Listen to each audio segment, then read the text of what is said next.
Hai bos. Hai bang. Nah, satu roti Bengali. Bengali Ya. Kita kaya butter bang. Ya, kaya butter. Bengali kita potong dua lah bang. Kita jual memang jenis half. Saya potong dapat 5 set. Saya potongkan.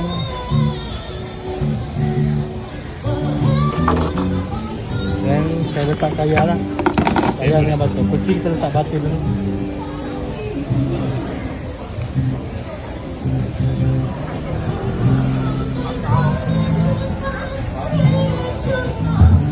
Dan lepas letak butter, ni kita punya kaya homemade lah.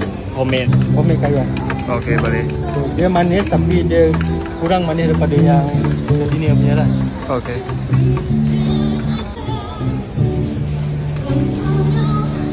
Kita akan letak dalam 5 slice lah.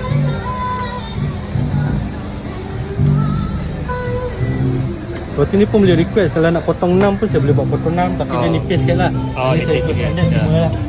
Okey, Orang boleh. potong 6. So ni dah siap ni, boleh direct pergi makan lah. Roti ni jangan risau. Kalau tuan-tuan nak beli seorang pun, esok pagi pun kita boleh makan lagi. Sampai esok pagi lah. Sampai esok pagi. Letak kat luar je. Tak payah masuk. Yang ini roti apa? Ini roti kaya bang. Kalau senang panggil roti planta lah. Roti So berantak. the beza ni roti kosong dia dah ada manis lah. Dan Bengali kita roti tawar lah, plain. So ni banyak pun, mostly pun banyak orang-orang macam budak-budak, orang umur 30 pun suka lah roti ni. Yang ini satu berapa? Dia jual 1 pieces, kalau kaya dengan butter 3,5. Okey. Dan kalau 3 pieces, normal kita punya set 3 pieces RM10. Okey. So murah 50% lah. Dan sama juga pakai kaya dengan butter. Butter ke kaya boleh request lah kalau nak lebih. Okey. So tak ada charge apa-apa.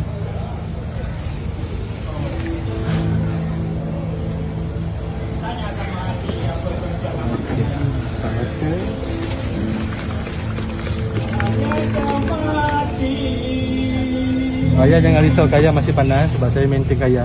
Oh, dia panas. Panas, saya pakai api bawah. Oh.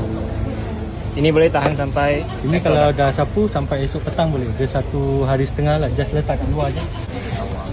Ini roti kacang kita orang. Yang ini roti kacang. Roti kacang. Roti kacang dia datang memang kita punya jenis ban.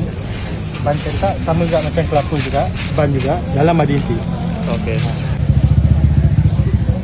Ini inti kacang lah. Kacang merah lah. Kacang merah, red bean. Letak kaya lagi sedap. Ni kelapa. Yang ini kelapa. Kelapa, yes. Okey. Add on kaya lagi sedap lah.